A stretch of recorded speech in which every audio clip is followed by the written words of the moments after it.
Les banques ne sont plus des banques. Voilà ce que nous avons découvert.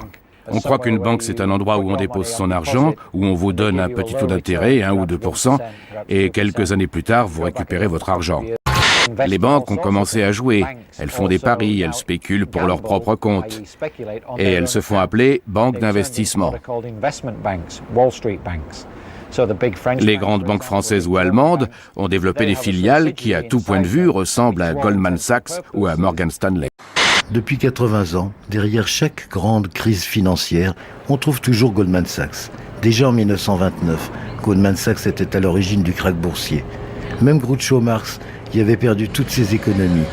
Aujourd'hui, Goldman stocke des milliers de tonnes d'aluminium et de zinc pour en faire monter les prix. Et d'après le Wall Street Journal, Goldman Sachs conseille à ses clients de parier sur l'écroulement financier de l'Europe. Ils sont des centaines à occuper des postes clés. Le gouverneur de la Banque du Canada, le ministre du Commerce du Nigeria, un des dirigeants de la Banque d'Angleterre, tous viennent de Goldman. Et le nouveau président de la Banque Centrale Européenne, Mario Draghi, est lui un ancien vice-président de Goldman Sachs Europe. Nouvel avis de tempête sur l'économie mondiale, rien n'y fait. Malgré le départ de 2 chefs de gouvernement, les bourses continuent de chuter.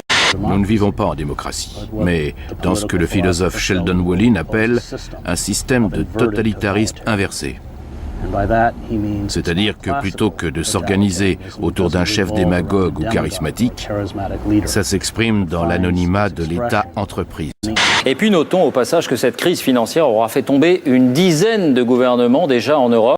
Sur Giorgio Napolitano pèse d'ailleurs la pression des marchés en ce moment qui préfèrent cette deuxième option sans élection. Les marchés qui tous les jours prêtent de l'argent à l'Italie pour financer sa dette et qui exigent un Premier ministre très vite. Ce sont les marchés qui gouvernent aujourd'hui la zone européenne. Mais quand plus aucun pays ou presque n'aura ce triple A, que se passera-t-il? La fin du monde? Oui.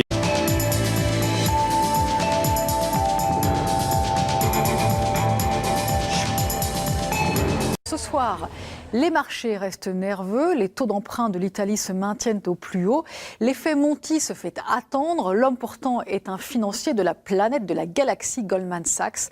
Comme l'est Lucas Papademos, en Grèce, 2 ex-Goldman Sachs au pouvoir direct.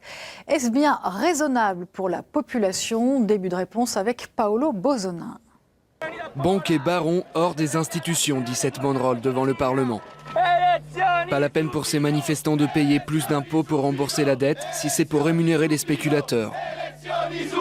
Le nouvel ennemi s'appelle Goldman Sachs. En 2 semaines, 3 anciens responsables de la banque américaine ont été nommés sans vote populaire à des postes très stratégiques. Mario Draghi, président de la BCE, Lucas Papademos, Premier ministre grec, et Mario Monti, nouveau chef du gouvernement italien.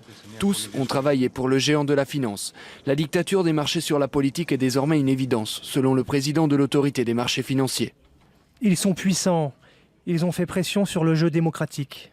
Goldman Sachs a été fondé en 1869 et emploie 30 000 personnes pour un chiffre d'affaires de 50 milliards de dollars en 2010.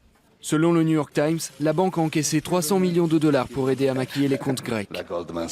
Les humoristes se déchaînent. Le banche vanno a governare quegli stati che le loro banche hanno fatto fallire. Io sento un odore di cetriolo, non lo sentite? En réalité, la pratique est loin d'être récente. Aux USA, le géant de Wall Street est appelé Government Sachs pour sa capacité à placer ses hommes au cœur du pouvoir. C'est le cas d'Henry Paulson, ancien secrétaire d'État au Trésor. Selon la presse américaine, la firme est à l'origine des plus grosses arnaques des 80 dernières années. En Italie, Monti a pu compter sur le soutien de Romano Prodi. L'ancien président du Conseil avait lui aussi fait ses armes chez Goldman Sachs avant de se lancer en politique. Voilà qui est dit au moins dans le JT de Canal. Ils ne connaissent pas de limites. Ils transforment tout en marchandises qu'ils exploitent jusqu'à son épuisement ou sa faillite. C'est pourquoi la crise de l'environnement est intimement liée à la crise économique. D'ailleurs, même si nous sommes prévenus, nous manquons d'être emportés par l'une d'entre elles. Moi, ça fait 40 ans que je suis là, j'ai jamais vu ça, quoi. Rien n'a résisté, ni arbre, ni pan entier de béton. Cette plage privée est tout simplement rayée de la carte. Comme si un cyclone était passé à Saint-Laurent-du-Var. La mer monte. 2 mm de plus par an en Méditerranée, 3 mm sur l'Atlantique. La faute au réchauffement climatique et à la fonte des glaces qui s'accélère. Pour Suzanne et Robert, c'est l'heure des derniers préparatifs. Dans moins de 2 semaines, ils ouvriront leur boulangerie. Fini la retraite, à 81 et 84 ans, le couple remet la main à la pâte pour vivre correctement. On ne peut pas bien vivre quand même avec 1 000 € par mois.